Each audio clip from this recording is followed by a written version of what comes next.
ఓం శ్రీరామచంద్ర పరబ్రహ్మణే నమః.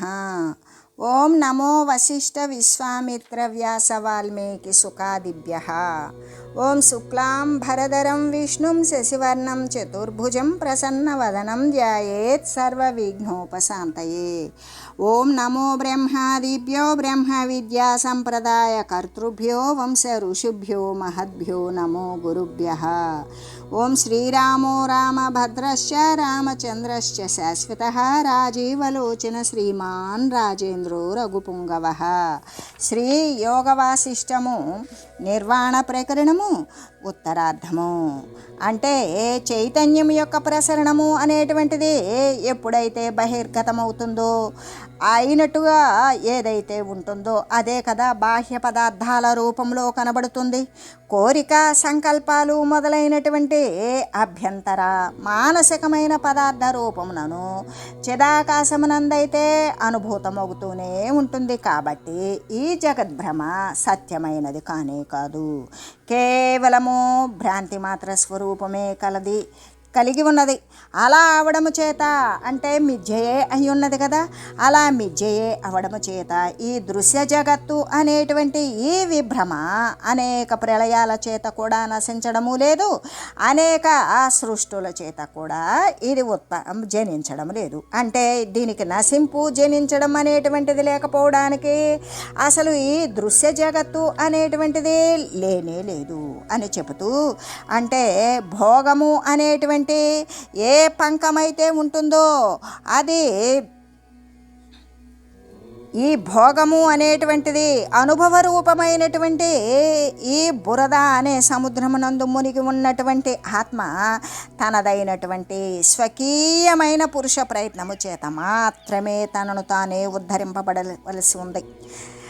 అలా కనుక చేయలేదనుకో, ఇక దానిని ఉద్ధరించడం అనేటువంటి దానికి వేరే ఉపాయం ఉన్నదా అంటే లేనే లేదు అని చెబుతూ, అంతేకాదు సముద్రము అనేక నదీ జలాలకు కూడా అర్హమై ఉన్నట్లుగానే ఇంద్రియాలను గనక జయించలేనటువంటి వాడు ఉన్నాడు అనుకో, వాడు కేవలము భోగము అనేటువంటి ఈ బురదల యందు నిమగ్నమై ఉన్నటువంటి వాడు అయిన మూఢుడు అనేక ఆపదలకు పాత్రుడవుతాడు. సముద్రము నదీ జలాలకు పాత్రమైతే మూఢుడు ఆపదలకే పాత్రుడవుతాడు అని చెబుతూ, నదీ జలాలన్నీ సముద్రం, మరి నదీ జలాలన్నిటికీ సముద్రము అర్హమైతే అజితేంద్రియుడు అంటే తన యొక్క ఇంద్రియ నిగ్రహము లేనటువంటి వాడు, కేవలము విషయభోగాలు అనేటువంటి బురద యందు మునిగి ఉన్నటువంటి వాడు మూఢుడే కదా. అటువంటి మూఢజనుడు సమస్త ఆపదలకు కూడా అర్హమైనటువంటి వాడు పాత్రుడే అవుతాడు. అంటే ఆపదలనే ఒకదాని తర్వాత ఒకటి పొందుతూనే ఉంటాడు అని చెబుతూ, జీవితస్య యదా బాల్యం దృష్టం ప్రాథమ కల్పికం నిర్వాణస్య తదా భోగ సంత్యాగో రాగ శాంతిదః. ఆయువు యొక్క మొదటి నియమము ఏంటి అంటే, ఇక్కడ అవస్థలు అనేటువంటివి 4 ఉన్నవి. బాల్యము, యవనము, కౌమారము, వార్ధక్యము అనేటువంటి 4 రకాలైనటువంటి అవస్థలు ఉన్నవి. అయితే ఈ యొక్క ఆయువు యొక్క మొట్టమొదటి నియమం ఏంటి? బాల్యావస్థే అయినట్లుగానే ఈ రాగాదుల యొక్క శమనాన్ని కలగజేసేటువంటి ఈ రాగద్వేషాలు, ఇష్ట అనిష్టాలు మొదలైనటువంటి ద్వంద్వాలను శమింపజేయగలిగినటువంటి ఇది ఏమిటి అంటే అనుభవయోగ్యమైనటువంటి సుఖాలను వదిలిపెట్టడమే. అటువంటి భోగత్యాగము, ఆ భోగత్యాగము ఏమై ఉన్నది అంటే నిర్వాణము చెందేటువంటి వారి యొక్క ప్రథమ నియమమై ఉన్నది. ఎలాగా అంటే ఆయువు యొక్క ప్రథమ నియమం ఏంటి? బాల్యమైనట్లుగానే ఈ యొక్క అంటే నిర్వాణం యొక్క ప్రథమ నియమం ఏమున్నది అంటే రాగాదుల యొక్క శమనాన్ని కలగజేసేటువంటి భోగత్యాగం ఏదైతే ఉంటుందో అదే నిర్వాణం యొక్క ప్రథమ నియమమై ఉన్నది అని చెబుతూ, ఎలాగంటే జీవితం యొక్క మొట్టమొదటి మెట్టేంటి? బాల్యము. ఆ బాల్యం ఎట్లా అయి ఉన్నది అట్లాగే ఈ రాగము అనేటువంటిది క్షయదాయకమైనటువంటి నశింపునే కలుగజేసేటువంటి విషయభోగాలను ఎవడైతే పూర్తి స్థాయిలో త్యాగము చేస్తాడో అటువంటి నిర్వాణ స్థితి అంటే మోక్షము యొక్క మొదటి మెట్టే ఈ యొక్క భోగత్యాగము అయి ఉన్నది అని చెబుతూ తగ్నస్య జీవిత నది సకల్లోలాప్య సంభ్రమః సమం వహతి సౌమ్యైవ చిత్ర సంస్థేవ నీరస. అంటే జ్ఞాని యొక్క జీవితము అనేటువంటి నది, అంటే జ్ఞాని యొక్క జీవితము అనబడేటువంటి నది దేనితో? సుఖముతో దుఃఖముతో మొదలైన తరంగాలతో కూడుకొని ఉన్నప్పటికీ కూడా చిత్రమునందు లిఖింపబడిన రసహీనమైన నదిలాగానే ఎటువంటి సంభ్రమాలు కానీ సౌఖ్యాలు కానీ సౌమ్యము కానీ లేకుండా సౌమ్యంగా ప్రవహిస్తూ ఉంటుంది కదా. ఎలాగా? ఇక్కడ ఎవరి జీవితం అని చెప్పారు? జ్ఞాని యొక్క జీవితం. జ్ఞాని అంటే పరమాత్మను అంటి ఉన్నవాడు, ప్రకృతిని వదిలినటువంటి వాడు. కాబట్టి ఈ జ్ఞాని యొక్క జీవితము అని అనబడేటువంటి నది అంటే అజ్ఞానిలాగానే జ్ఞానికి కూడా జీవించి ఉండగా వానికి కూడా సుఖాలు దుఃఖాలు అనేటువంటివి వస్తూ పోతూ ఉంటాయి. వాడి ఇంట్లో వాడి దేహంలో వాడి మనసులో కూడా మంచి చెడు తరంగాలు అనేటువంటివి వస్తూ పోతూనే ఉంటాయి. అయితే వాని యొక్క మనసులో ఏ విధంగా ఉంటుంది? అజ్ఞానిలాగా అలజడపడడు, బాధపడడు, దానికి ఏమాత్రము స్పందించడు. ఎలా ఉంటాడు అంటే గోడ మీద వేయబడినటువంటి బొమ్మలో వేయబడినటువంటి రసహీనమైనటువంటి నదిలాగానే. ఇప్పుడు నది ప్రవహిస్తూ ఉన్నట్లుగా బొమ్మ వేశారు. ఆ బొమ్మలో చాలా అందంగా రసవత్తరంగా ప్రవాహాలతో కూడుకుని ఉన్నటువంటి నది ఉన్నదే, కానీ ఆ నదిలాగానే ఎటువంటి కదలికలు సంభ్రమాలు లేకుండా ఎలా ఉన్నది? చిత్రంలో వేయబడినటువంటి నది సౌమ్యంగా ఉంది. అదే బయట ఉన్న నది అయితే సౌమ్యంగా ఉండదు. ఎందుకు అంటే అది తరంగాలతోనే కూడుకొని ఉంటుంది. అలాగే జ్ఞాని కూడా ఆ జ్ఞాని లాంటి జీవితాన్ని అనుసరిస్తూ ఉన్నాడు అనిపిస్తుందే, కానీ ఆ జ్ఞాని లాంటి మానసిక వర్తన జ్ఞాని అనేటువంటిది ఉండదు. ఎందుకు?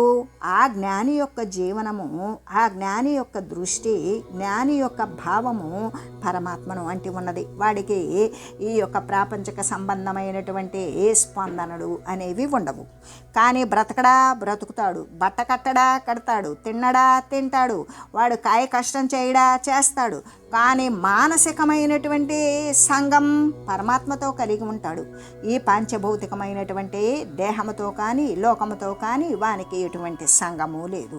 అందుకే వాడు సౌమ్యంగా ఉంటాడు అని చెబుతూ, ఎలాగంటే జ్ఞాని యొక్క జీవితము అనేటువంటి నది కల్లోలయుతమై ఉన్నప్పటికీ కూడా చిత్రములో వేయబడినటువంటి బొమ్మలో గీయబడినటువంటి నదిలాగానే సంభ్రమాలు నశించిపోయి సమంగా రసవర్జితముగా, అంటే ఎటువంటి రాగద్వేషాలు లేనటువంటి దానిగానే సౌమ్యంగా ప్రవహిస్తూ ఉంటుంది. అలాగే ఉంటాడు జ్ఞాని యొక్క జీవితం కూడా.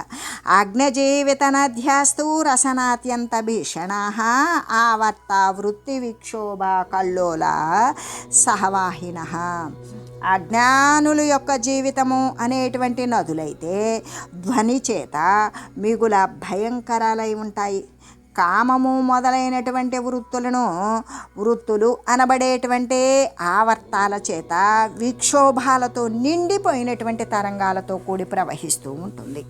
అదే జ్ఞాని యొక్క జీవితము సౌమ్యముగా ఉంటే అజ్ఞానుల యొక్క జీవితము అనేటువంటి నది ఏం చేస్తుంది? రణగుణ ధ్వని చేస్తుంది, మిక్కిలి భయంకరమై ఉంటుంది. అంతేకాదు ఈ కామక్రోధ లోభమోహ మదమత్సరాలు అనేటువంటివి ఈ యొక్క అర్షడ్వర్గాలు యొక్క వృత్తులు అనబడేటువంటి వాటి యొక్క క్రియాకలాపాల చేత కోరికలు తీర్చుకోవాలని, నాకంటే గొప్పవాడని, నాకు సౌఖ్యము కావాలని, నేనే గొప్పవాడిగా ఉండాలని, మరి నన్ను ఎదిరించేవాడు లేడని, ఇదంతా నాది అని ఇటువంటి వానితో కూడుకొని వాడికి అధికమైన కోపము లోభము మోహము ఇటువంటి వానితో విచ్చలవిడిగా ఉన్నటువంటి సుడిగుండాల చేత విక్షోభాలతో నిండిపోయి అంటే వాడికి తీరినప్పుడు సంతోషము, తీరినప్పుడు గర్వము, తీరినప్పుడు మదము, ఆ కోరిక తీరకపోతే కోపము, మరి వాటి పట్ల ఎటువంటి అఘాయిత్యాలు, ప్రమాదకరమైన చేష్టలు, పాపాలు చేయడానికి కూడా వెనకబడనటువంటి, బాధపడుతూ ఉన్నటువంటి మనస్తత్వంతో క్షోభన చెందుతూ ఉన్నటువంటి లాగానే అస్థిమితంగా ఉంటాడు. అంటే విక్షోభంతో నిండిపోయినటువంటి తరంగాలతోటే కూడి ప్రవహిస్తూ ఉన్నట్లు నదిలాగానే ఈ యొక్క అజ్ఞాని యొక్క జీవితము కూడా అంతా ఒత్తిడిగా, అలజడిగా, భయంకరంగా, బీభత్సంగా ఉంటుంది. జ్ఞాని యొక్క జీవితము సౌమ్యంగా ప్రవహిస్తుంది అని చెబుతూ, అంటే ఆ జ్ఞానుల యొక్క జీవితము అనేటువంటి నదులైతే ధ్వనులతో కూడుకొని ఉంటాయి, మిగులా భయంకరాలై ఉంటాయి. ఈ కామక్రోధ లోభాల యొక్క వృత్తులను కూడా అనబడేటువంటి సుడిగుండాల చేత అది ఎల్లప్పుడూ కూడా విక్షోభాలతోటి, కష్టాలతోటి నిండిపోయి ఉన్నటువంటి తరంగాలతో కూడి ప్రవహిస్తూ ఉన్నట్లుగానే ఆ జ్ఞాని యొక్క జీవితము ఉంటుంది అనే చెబుతూ, అయితే విచారము లేని కారణము చేత అజ్ఞానికి అవిచారము, వాడు జ్ఞాన విచారణ అనేటువంటిది చేయడు. అలా చేయకపోవడం చేత అజ్ఞానికి చైతన్యం యొక్క, అంటే ఆ పరవస్తు స్వరూపమైనటువంటి పరబ్రహ్మం యొక్క లేశమాత్ర ప్రసరణ రూపాలైనటువంటి సృష్టి సమూహాలు రెండు చంద్రులు కూర్చున్నటువంటి భ్రమలాగానే, బాలుని యొక్క బేతాళములాగానే, ఎండమాములి యొక్క జలములాగానే, స్వప్న విమోహములాగానే భ్రమచేత వాడికి ప్రసరిస్తూనే ఉన్నవి. ఏ విధంగా? అవిచారము చేత. అక్కడ ఉండేటువంటిది అద్వితీయమైనటువంటి పరవస్తు స్వరూపమైన పరమాత్మ స్వరూపం. అది ఎక్కడున్నది? సర్వవ్యాపకమై ఉన్నది. ఏమై ఉన్నది? అఖండమై ఉన్నది. అది అపరిచ్ఛిన్న స్వరూపంతో నిత్యమై, సత్యమై, శాశ్వతమై ఉన్నది. ఆ నిత్య నిరతిశయానంద పరంజ్యోతి స్వరూపము యొక్క లేశమాత్ర ప్రసరణం కూడా, ఆ ప్రసరణ రూపాలైనటువంటి సృష్టి సమూహం ఏవి కూడా వానికి తెలియదు.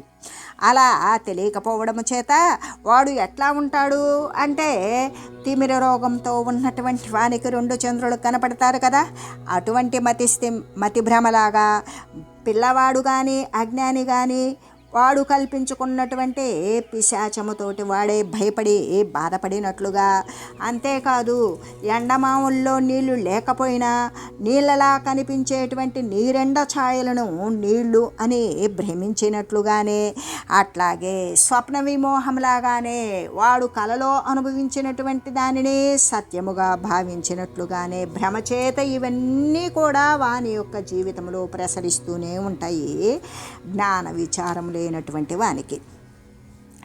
ఈ యొక్క చైతన్య సముద్రం యొక్క తరంగ సమూహాలే అయినటువంటి అనేక సృష్టులు ఏవైతే కనబడుతూ ఉన్నవో అవి తత్వ విచారము చేత అసత్యములే అయి ఉంటాయి. భ్రమ అనేటువంటి అనుభవము చేత సత్యములే అయి ఉంటాయి. కాబట్టి ఎట్లా అంటే, చైతన్య సముద్రం యొక్క తరంగ సమూహాలకు ఈ చైతన్యము అనేటువంటి సముద్రము ఉన్నది. సముద్రము అంటే తరంగ సమూహాలే కదా ఉంటాయి. ఆ సమూహాలైనటువంటి తరంగాలు ఎన్ని ఉంటాయో అన్ని రకాల సృష్టులు ఉన్నాయి. ఆ ఉన్నటువంటి సృష్టిలన్నీ కూడా ఉన్నట్లుగా కనిపిస్తూ ఉన్నవో అవన్నీ కూడా ఉన్నవా అంటే తత్వ విచారము చేసినప్పుడు మాత్రమే అవి లేవు అని తెలుస్తుంది.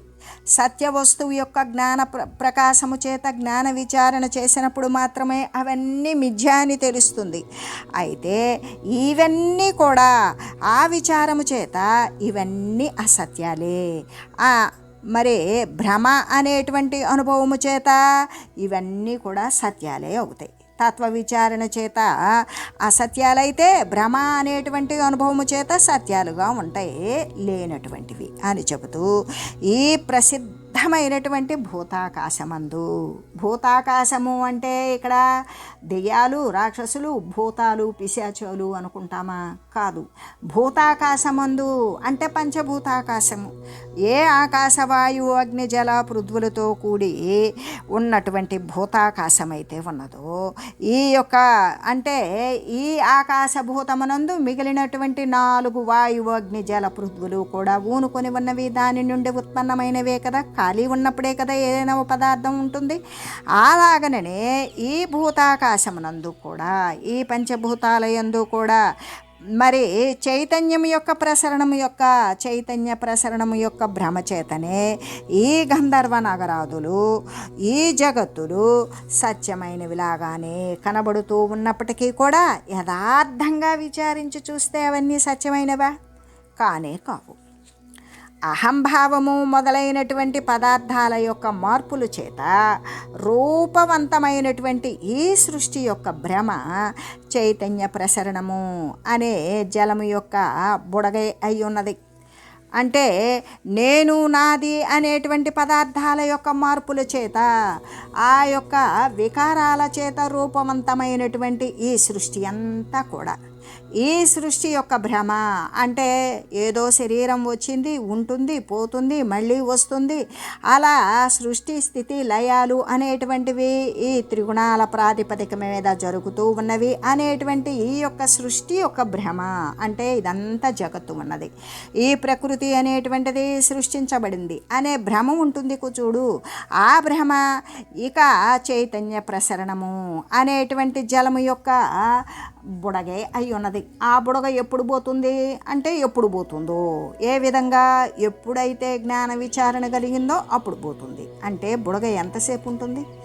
అలాగనే అటువంటి అజ్ఞాన బుడగ అది నీటి యందు ఉన్నటువంటి బుడగ పుట్టుక్కుని పేలిపోయినట్లుగానే అట్లాగే ఈ యొక్క సృష్టి యొక్క భ్రమ కూడా చైతన్య ప్రసరణము అనేటువంటి జలము యొక్క మరి బుద్భుదమే అయి ఉన్నది.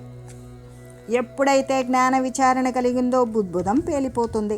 అంటే చైతన్యం యొక్క అంతర్ముఖం అవడము చేత, అంటే ఆ చైతన్యం యొక్క అంతర్ముఖమైందనుకో, అది బహిర్గా విజృంభిస్తే ఇలా ఉన్నది. ఇప్పుడు చైతన్యం యొక్క అంతర్ముఖం అవడము చేత ఏమవుతుంది?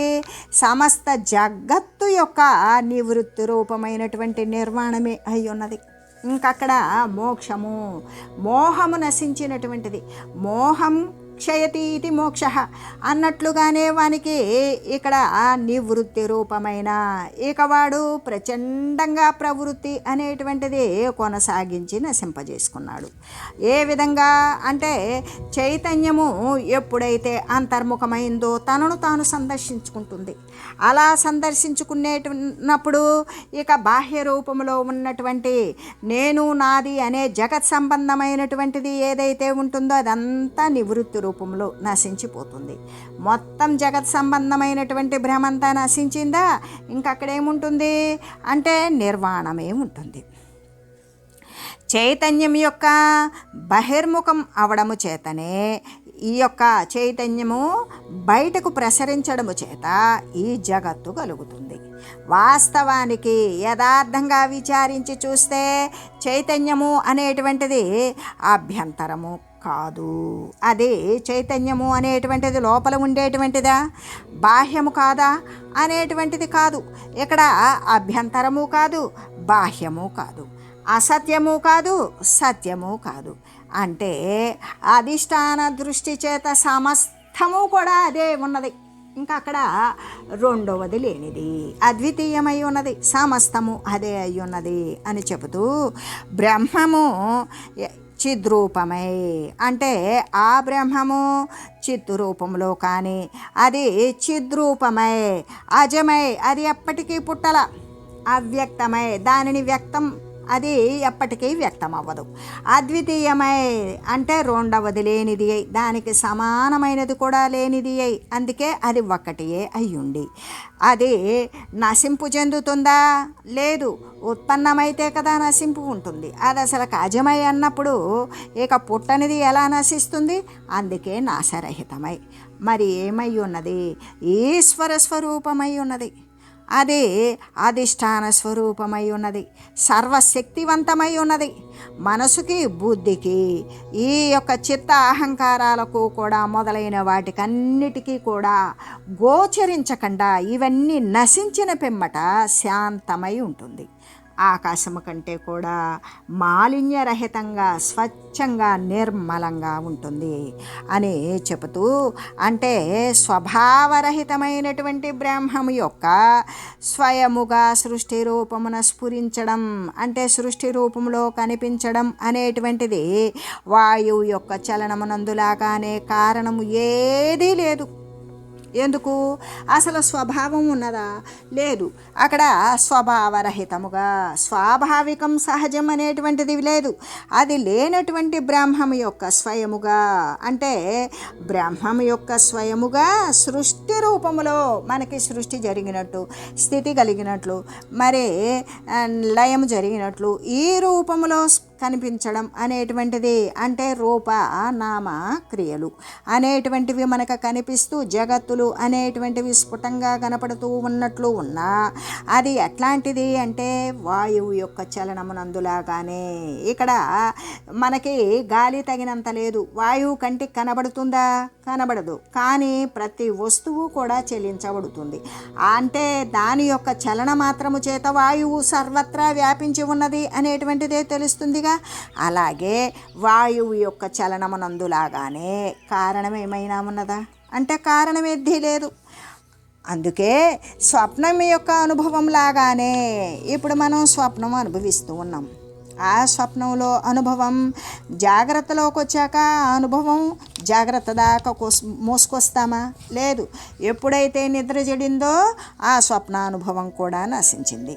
అలాగే ఇక్కడ స్వప్నం యొక్క అనుభవం లాగానే బ్రహ్మము అనేటువంటి సముద్రమునందు అనేక సృష్టి రూప తరంగాలు భ్రాంతి రూపాలే అయ్యున్నవి. ఎలాగంటే ఇప్పుడు ఏ విధంగా ఉంటుంది? మనం కళను అనుభవించాం. ఆ కళలో అనేక వస్తువులు, అనేక నదీనదాలు, లేదా సముద్రాలు, లేదా ఎత్తైన పర్వతాలు, లేదా కొత్త వ్యక్తులు, లేదా మనమే ఇతరులను ఆదరించడము, లేదా ఇతరులే మనల్ని అవమానించడము, లేదా అనేక ప్రమాదాలకు లోనవ్వడము, లేదా అనేక సంతోషాలు అనుభవించడము, ఇవి యొక్క గృహముగాక మరొక గృహముతో ఉన్నట్లుగాను ఇలా అనేకంగా వస్తాయి కళలు అనేవి. ఆ కళానుభవం అంతా కూడా జాగ్రత్తలోకి వచ్చిందా? లేదు కదా. జాగ్రత్తలోకి వచ్చాక అప్పటిదాకా వాడు అనుభవించిన కళా అనుభవం, అక్కడ కనపడిన వస్తుతతి, అవి అక్కడి నుండి వచ్చినాయి. ఇవంతా ఏమైపోయినవి? అబద్ధమైపోయినవి. అలాగే ఈ బ్రహ్మము అనేటువంటి సముద్రమునందు, అంటే ఈ బ్రహ్మము పరమాత్మ స్వరూపము అనబడేటువంటి సముద్రమునందు సృష్టి రూప తరంగాలు, అంటే సముద్రంలో ఎన్ని తరంగాలు వస్తాయో అట్లాగే ఈ బ్రహ్మమునందు అనేక రకాలైనటువంటి సృష్టి రూపాలు, సృష్టి స్థితి లయాలు ప్రళయాలు ఇవన్నీ జరుగుతున్నట్లు, వస్తున్నట్లు, మార్పు చెందుతున్నట్లు, ఇటువంటివన్నీ కూడా భ్రాంతి రూపాలే అయినవి. ఎప్పుడు? భ్రాంతి రూపం అని భ్రాంతి తొలగిన తర్వాత చెప్తాం. మరి ఇవన్నీ కనబడే ఈ జగత్ సంబంధమైన సృష్టి స్థితి లయ, ఈ గుణ సంబంధమైనటువంటి వ్యవహారాలు, రూపనామక్రియలు, ఈ జగత్ సముదాయాలు, ఈ యొక్క శారీరక భేదాలతో ఉన్నటువంటి అనేక ఉపాధులు, ఇదంతా ఏంటి అంటే ఇది కూడా అబద్ధమే. ఏ విధంగా అబద్ధం? జ్ఞానాన్ని అనుసరించిన తర్వాత పరమాత్మ వస్తువు తప్ప మరొకటి లేదు అని నువ్వు అనుభవ సిద్ధిని పొందిన తర్వాత ఇదంతా అబద్ధమే. అప్పుడు చూస్తావు నువ్వు అబద్ధంగా. అప్పటి వరకు ఈ తెలుసుకునే రూపంలోనే ఉంటావు. కానీ ఎట్లా అనుభవం అంటే దానికి ఉదాహరణ ఏంటి? నీవు కలలో అనుభవించినటువంటి వస్తువులు నీకు జాగ్రత్తలోకి ఎలా రావో అలాగే ఈ ప్రాపంచక సంబంధమైనటువంటి ఈ శరీరాలతో కూడుకొని ఈ దృశ్యమాన జగత్తులు మొత్తం కూడా జ్ఞాన సంబంధమైనటువంటి పరమాత్మతో ఏకీకృతమైనప్పుడు ఇవన్నీ లేనివే. మెలకులోకి వచ్చాక కళానుభవం లేనిదైనట్లుగానే ఈ జ్ఞాన సంపద, జ్ఞానైశ్వర్యాన్ని నువ్వు పొందిన తర్వాత జగత్ సంబంధమైనటువంటి సర్వేక సమస్తం కూడా అబద్ధమే అని అప్పుడు తెలుస్తుంది అని చెబుతూ, అయితే వాస్తవంగా ఇక్కడ స్వప్నం కానీ సృష్టి కానీ ఏదైనా ఉన్నదా? లేదు. జాగ్రత్తలోకి వచ్చాక స్వప్నం లేదు. అట్లాగే జ్ఞానం వచ్చిన తర్వాత సృష్టి లేదు అని చెబుతూ పరమాత్మ అనేటువంటి బ్రహ్మము ఏ విధంగా పరమాత్మయే అయినటువంటి బ్రహ్మము ఏకమై ఉన్నాడు, ఆభాసరహితమే. అంటే ఇలా లేకనే ఉన్నట్టుగా కనబడేటువంటిది జగత్ సంబంధమైన విషయం.